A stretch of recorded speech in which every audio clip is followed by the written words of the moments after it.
2027 चुनाव को लेकर अखिलेश की तगड़ी प्लानिंग। सपा से चाहिए टिकट तो करना होगा ये बड़ा काम। अखिलेश ने कर दिया ऐलान, समाजवादी खेमे में छाई चर्चा। इस बार अखिलेश ने ऐसा क्या कर दिया कि शिवपाल भी हो गए खुश। सपा की शेरनियों ने भी संभाला मैदान, ग्राउंड जीरो पर उतरकर शुरू किया तेजी से अब काम। 2027 चुनाव की तैयारियां अभी से अखिलेश यादव ने शुरू कर दी है, जिसने अपने ही नेताओं की नींद उड़ा दी है, जबकि विरोधियों की चिंता बढ़ गई है, क्योंकि इस बार अखिलेश ने साफ कर दिया है कि अब सपा में टिकट किसी को यूं ही नहीं मिलेगा, बल्कि मैदान में उतरकर काम करने वालों को ही मौका मिलेगा। मतदाता सूची के एसआईआर को लेकर अखिलेश ने पूरी पार्टी को अलर्ट मोड पर डाल दिया है और ऐलान कर दिया है कि अगर किसी भी इलाके में समर्थकों के वोट कटे तो उसका टिकट भी कट जाएगा। जानकारों की माने तो बिहार चुनाव के महागठबंधन की करारी हार ने अखिलेश यादव को बड़ा सबक दिया है। अब वो किसी भी कीमत पर अपने वोट बैंक को कमजोर नहीं होने देना चाहते, इसलिए उन्होंने सीधे तौर पर पार्टी नेताओं को आदेश दिया है कि अपने अपने क्षेत्र में ग्राउंड जीरो पर उतरकर काम करें और सुनिश्चित करें कि सपा समर्थकों के वोट एक भी जगह ना कटे। गांव-गांव जाकर लोगों को जागरूक करना, एसआईआर फॉर्म भरने में मदद करना और बूथवार निगरानी रखना अब हर नेता की जिम्मेदारी बना दी गई है। अखिलेश का साफ संदेश है कि सपा में टिकट वही पाएगा जो जमीन पर पसीना बहाएगा। अखिलेश यादव ने पीडीए मॉडल को मजबूत करने के लिए पीडीए प्रहरी भी नियुक्त किए हैं। इन प्रहरियों का काम बूथों पर जाकर सुनिश्चित करना होगा कि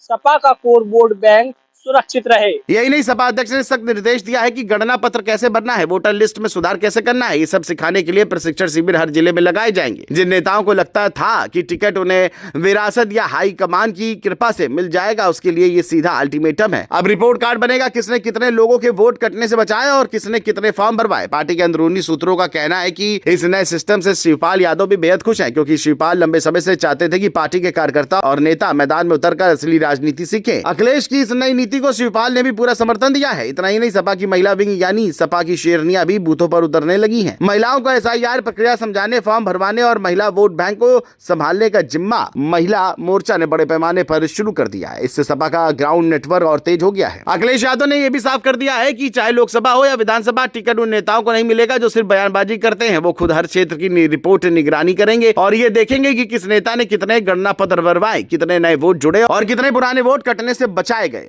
ये रिपोर्ट कार्ड ही उनकी 2027 की दावेदारी तय करेगा। जिला वार समीक्षा भी शुरू हो चुकी है और जिन जिलों में लापरवाही मिली है वहां के नेताओं की कड़ी क्लास लगी है। सपा की इस रणनीति से विपक्ष भी परेशान है, क्योंकि पहली बार अखिलेश यादव इतने आक्रामक तरीके से संगठन को एक्टिव कर रहे हैं। बीजेपी जहां हिंदू सम्मेलन और ब्राह्मण महिला कार्ड जैसी बड़ी रणनीतियों पर काम कर रही है, वही अखिलेश ने वोटर लिस्ट की लड़ाई को सबसे बड़ा हथियार बना दिया है। उन्हें पता है कि सपा का कोर वोट और बैंक अगर सुरक्षित रहा और पीडीए मॉडल जमीन पर उतरा तो 2027 का मुकाबला दिलचस्प हो जाएगा। अखिलेश की नई रणनीति का असर यह है कि पूरी सपा अब बूथ स्तर पर एक्टिव होती नजर आ रही है। टिकट के दावेदार गांवों में भ्रमण, एसआईआर फॉर्म भरवाने और वोटर जागरूकता में जुट गए हैं। राजनीतिक विश्लेषकों का कहना है कि अखिलेश इतने गंभीर इस बार दिख रहे हैं, उतने पिछले चुनावों में नहीं थे। स्पष्ट है कि वो 2027 को लेकर बेहद आक्रामक मूड में है और पार्टी को एक मजबूत ग्राउंड स्ट्रक्चर दे रहे हैं। अब देखना यह है कि उनकी ये रणनीति चुनावी मैदान में कितना रंग लाती है। लेकिन इतना तय है कि सपा के अंदर हलचल बढ़ चुकी है और अखिलेश का ये मास्टर प्लान विपक्ष के लिए